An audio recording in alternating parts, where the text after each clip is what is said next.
Oh, and Watchmen dropped this weekend. Oh yeah. Yes. And wow. Yep. Wow. What an I know James hasn't watched it, so I don't want to spoil some of the stuff, but what did you think about the premiere? It was brilliant. It was everything that I could have wanted. I was very surprised with how right out the gate it's super gritty and in your face, but at the same time it still has that intellectual capacity that Watchmen is known for, so I really love that. They're kind of true to form, and it feels like vicious but fun, like you can't take your eyes off. Yeah. It still has that great tone that I love about Watchmen, so I'm excited to see where it goes. They set the bar really high, for this first episode, so I'm just hoping they can keep the momentum and they don't crash and burn later, but yeah, I have high hopes. Just so listeners know, if you're gonna watch Watchmen or you haven't watched it and stuff, and don't go based on the movie. It's based on the comic. So the graphic novel, the graphic novel. So I tell a lot of people, like, if you want to understand a little bit more, you get easily buy the stop motion comic on all platforms and stuff. So go if you don't want to read this, but actually I think you guys should read it. It's a great novel. Of course, we discussed it on Drop the Mic, but if you want, just buy the stop motion and watch the episodes. Awesome. That was the end of my news. That's it. All right, I got a few pieces for you guys. Oh yeah. First off, some more Ghostbusters news. Director Jason Reitman has wrapped filming for Ghostbusters 2020, and the cast celebrated with a release of a photo of everybody, pretty much, or like the main cast. Yeah. That's not the old Ghostbusters, if that makes sense. And of course, Finn is in it from Stranger Things. Oh, nice. Yeah, you didn't know that? No. Yeah, there was a big reveal of like the all the main players. Okay. So you guys should look that up. Shock rocker turned actor Marilyn Manson just dropped a cover of Johnny Cash's God's Gonna Cut You Down, which is actually pretty awesome if you're into it. He also was cast for the upcoming Stephen King miniseries The Stand, if anybody didn't know that. Nice. Although I don't think we know who exactly he's playing yet, so look out for that later. Terminator Dark Fate is officially rated R. Oh yeah. Look up the new Red Band TV spot to see some early action. Or don't, if you don't want to spoil anything. Warner Brothers and Fandango have teamed up to release The Shining sequel, aka Dr. Sleep, the night before Halloween. See if it's playing in your city, as it will be screening on about 400 theaters. Nice. I don't think we're one of them. And that's just limited, early release, and then it actually comes out in November. On the 8th, on your birthday. I know you want to swindle it over, plug your birthday. Damn, cheap plug. I need some stuff. And going back to Terminator Dark Fate, it's now screened for a select few audiences, and the general feedback has been largely positive. Nice, okay. With most people saying that it's a return to the roots of what made the first two installments classic. Sweet. So yeah, with that being said, now I'm getting more and more amped.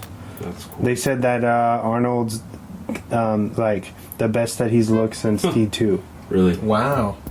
Okay. That's that's some crazy stuff, and all the new talent are killing it as well. So pretty exciting. No talk about what's his name, John Connor. John Connor. Which is really weird, right? Yeah. They're really keeping that under wraps. I think they have to, though. Moving on. And now it's time for the weekly recommendations.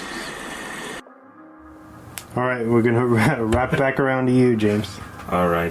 So I got two. My first one is actually one of your past recs. It's the Wu-Tang series. It's on Did you see Hulu. it now? I haven't finished it. I'm only 3 episodes in. I've only really get to watch You it. hear that, ladies and gentlemen? He finally took me seriously. I only really get to watch it when I'm on my break or lunch at work. When he's at work, supposed to be working, but he's watching programs, everybody. Yes. Yeah. That's okay. Yeah. Because I do the same thing. What else is there to do at work? YouTube videos. We're not going to do something productive. I Yeah, mean, come who on. wants to do that? That's no fun. Why would I want to get paid for that? And my second one is actually, I think I just watched it. It's 30 Days of Night. The episode, one of our Josh episodes. Hartnett? Yes. 40 days, 40 minutes. Is it 40 days or 30 Days of Night? No.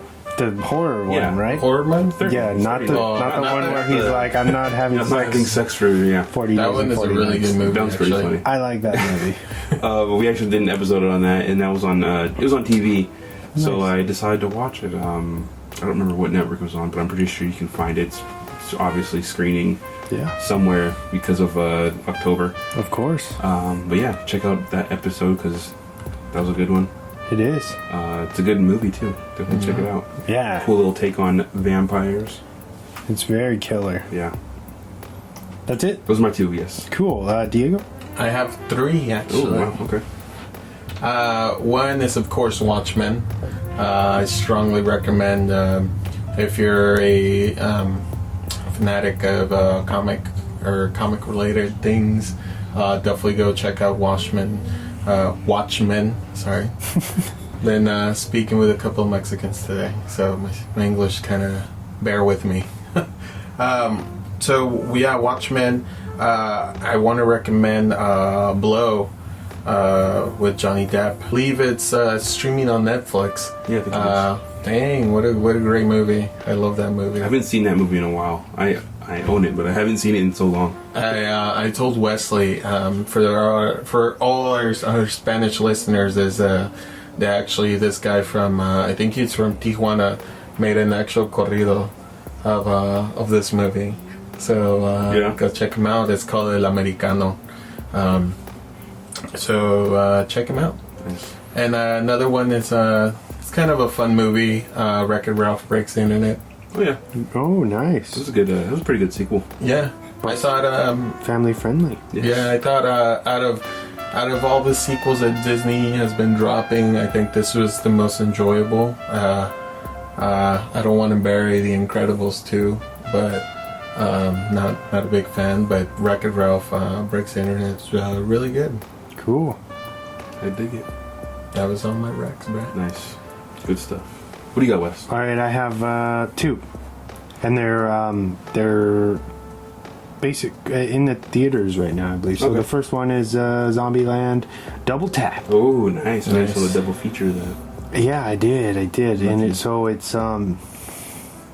watching them back to back, man. It was definitely a treat. I still love the first one, and the second one manages, believe it or not, to be probably more better. Okay. They really Wow. capitalize on everything that really makes you fall in love with the first one. You get the entire cast back, a lot of great cameos. The humor's still there. Woody Harrelson killing it. Like they all, for the most part, besides Abigail Breslin, you can't even tell that there's been 10 plus years has passed since the original. So yeah, very fun stuff. Go see Double Tap. I know a lot of people it seems like are talking shit about it and saying that it's kind of it feels empty and they didn't really need to bring this back. But for what it's worth, I think that it was fun and worth the wait. So yeah, Nice. check it out. And then of course my second one, Jay and Silent Bob rebooted. Oh, nice. How was that? It was very good. You know, you usually know what you're getting with Kevin Smith's comedy, and it's exactly what you would picture. Okay, nice. It's like them almost like a replay of Strike Back. Almost, Yeah. if that makes sense. Like them spoofing Strike Back. It's so weird and meta and intense, but you know, if you love Jay and Silent Bob, regardless, you're gonna appreciate the the humor in that. So Nice. check it out if you can. Oh yeah. Anything else you want to add before we get into this movie? No, man. No? Can't think of anything. We're good? Yeah. Oh, Jane, Silent Bob were actually on the first AEW episode. Oh really? Yeah. Really? Yeah.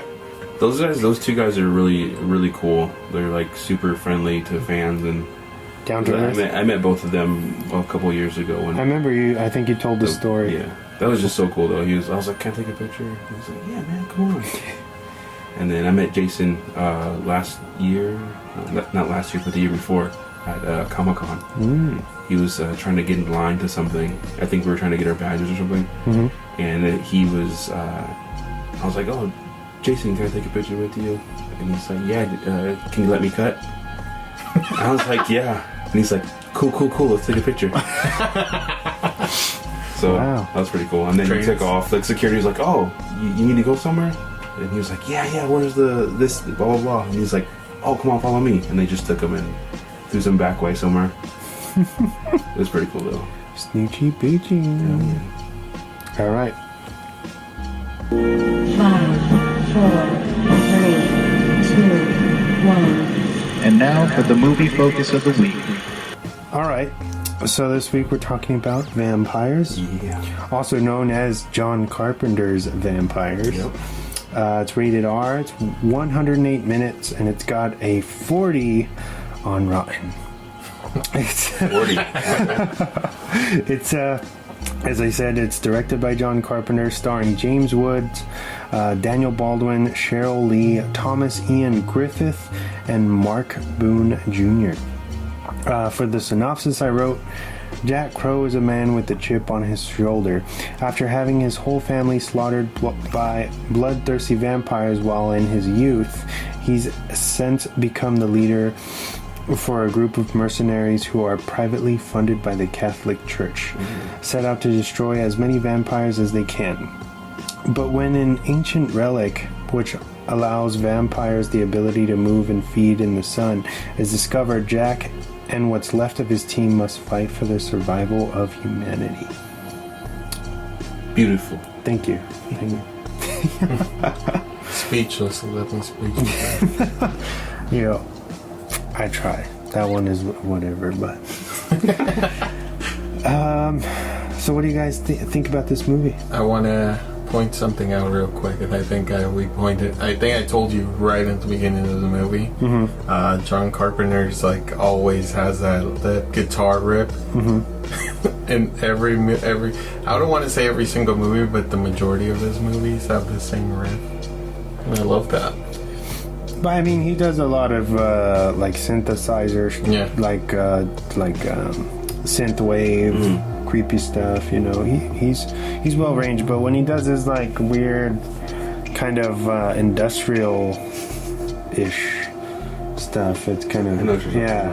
It's pretty funny. I actually have a question for you. Why did you pick this movie? Honestly, it's a film that I grew up with, right? You know, it came out around the same time as Blade, but for whatever reason, I feel like it's kind of gotten, it's forgotten.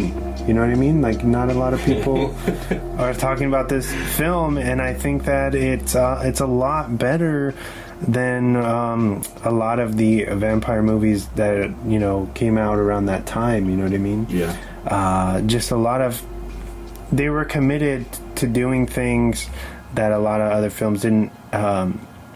For example, I love the original Blade, but Blade has a lot of bad CGI now. Yeah. You know, and it doesn't... It's not aged well. It hasn't aged well. The movie's great, but that really kind of tinkers with its authenticity a little bit as far as a vampire movie. And with this one, there's absolutely no CGI through the entire thing. It's all practical, and it looks great, and it's aged great. You know, the violence, everything about it is good. Not to say that there isn't issues with the story and certain things that we'll get into later, but I think that's why I respect it a lot, just because it's I don't know, they do so much that's pretty cool.